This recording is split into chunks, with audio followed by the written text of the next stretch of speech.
sorry about this.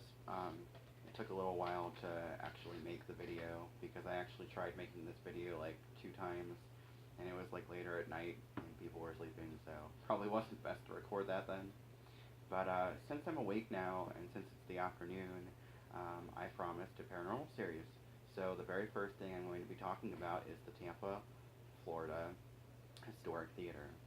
Now, this theater has been open since 1926, and it's known for being the very first air-conditioned building in Tampa, Florida, and it's also known for its architecture inspired by Mediterranean and Baroque style, very Victorian, a lot of damask, a lot of really cool statues and stuff. Beautiful, huge theater, and it's also known for being very haunted.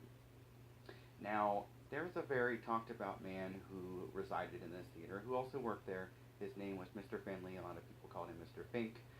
Basically, he was a projectionist, and every morning he would get ready, get his suit on, go and get his cigarette and his coffee, and start the day and get into his work clothes. And he really loved his job. He was there all the time. He was unmarried, and he died of cancer in the late 60s. So uh, his ghost is said to haunt the place, and he's one of the most known ghosts there. Um, there are tons of orbs that have been caught on camera and stuff like that. Ghost hunter people have been there, so it's a very known and one of the most haunted buildings in Tampa, Florida. Um, this building, like I said, has been there since the mid 20s. So Mr. Fink's ghost, shortly after his passing away, Mr. Fink was replaced by a man. Now, I don't really know this man's name, but I know that there was a man that replaced him.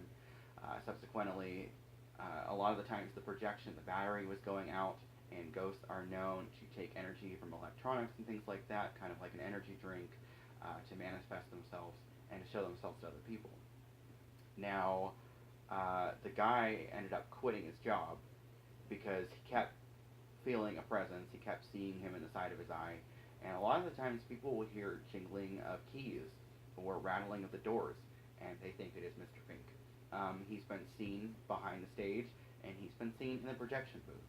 So he's a very active and known ghost. Most of the ghosts there are generally friendly, they're not evil, but it is a spooky place at night. Also, there were a group of people that come in. I don't know if they still do historic tours, but I knew they were doing them back then in the early 2000s. But basically, a group of people came in, a good two dozen people, and a lady said, it's dark in here, could someone turn up the lights? And automatically the lights turned up.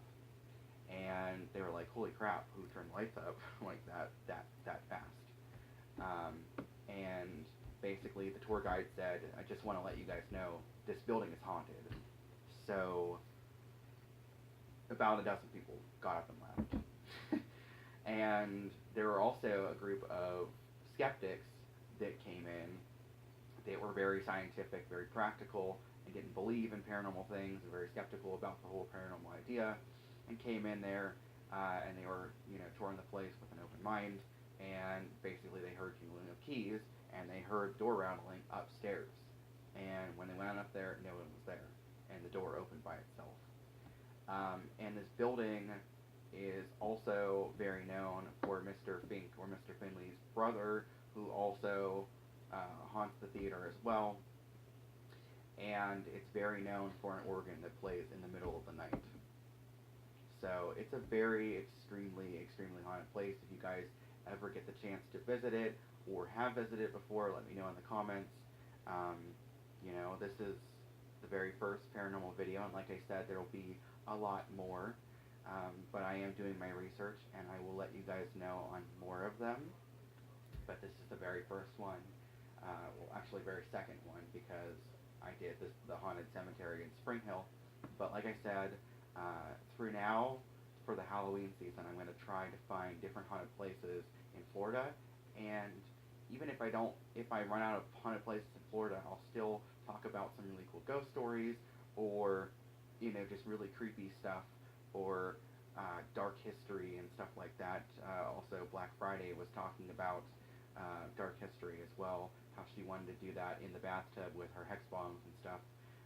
since they're all spooky and bloody and creepy. So hopefully I can do some research also on, very known people like Vlad Tepes Dracula, which is one of my favorite historical people of all time.